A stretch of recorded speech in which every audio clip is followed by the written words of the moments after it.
The Winged Woman. She is a dragon. She is a raven. She is a phoenix. A trinity and hexad of wings. A holy and sanctified creature.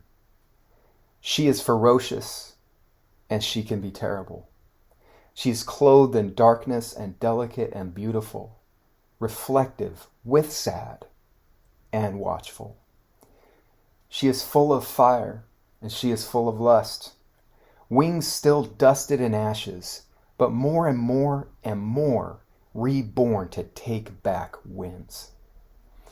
She bears the marks of the earth for her sadness, wind for her terror, fire for her passionate hunger, and water for her convalescence, morning relief, her journey of renewal under the beautiful days of rain and thunder.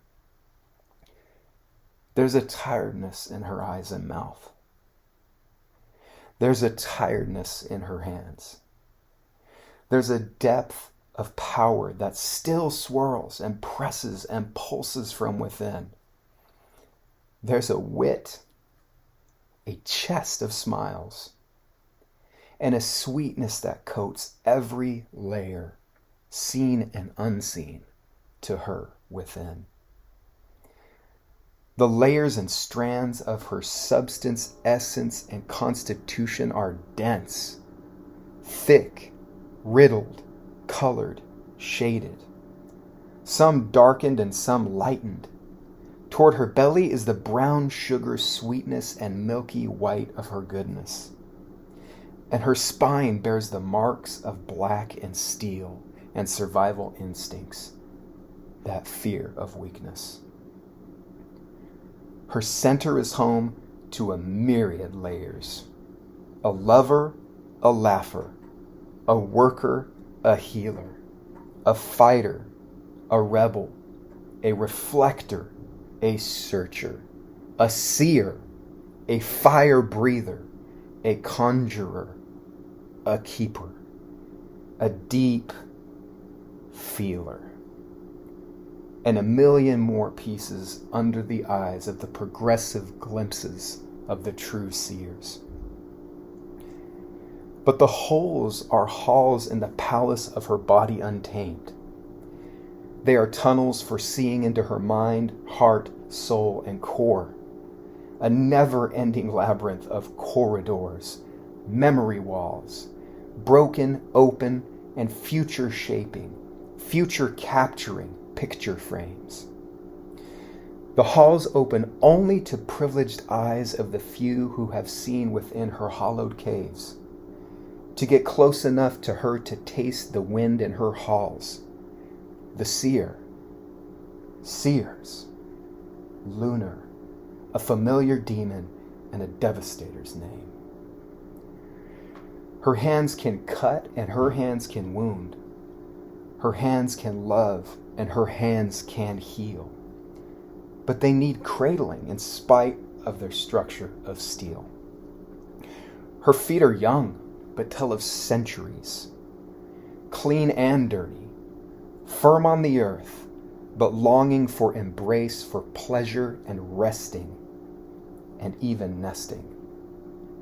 She's floated to the moon, but now requires grabbing, holding, deep pieces of rescuing. Her nest in the night is an arena. She sleeps and dreams and fights and screams. Her chest feels like it could cave and crush what's within to glass shards and blood and spill out all of her feathered keys. Even take away that marrowed key. But there's yet an encroaching sweet. It buds and spreads and smells and imprints as the rains move in upon her dreams. Her eyes have dark and white and red and gray. Each shade gets to dominate when it's their time to take the day. They determine her vision and how she may embrace, hide, bleed, fight, or play on any given day. They hunger to find new spiraling halls inside her frame, to discover, record, to taste, enjoy, with integration and healing or constructive use on her self-love path of cultivation. Her eyes pierce flesh, bone, blood, and thought of foe, the feeble and seer. Her mouth holds song, bite, blood, kiss, and heal. But it longs to be touched, caressed, and allowed to rest in white fields. She's a sight to behold, ready for war, but so ready to be held and brought in from the pain and the cold. To keep her fire, but be touched by the heel and sutures she also aches to know. She is all of this, and there's always so much more to know. Always in those layers, no matter how far you will go. It's always true, the further in the winged woman goes.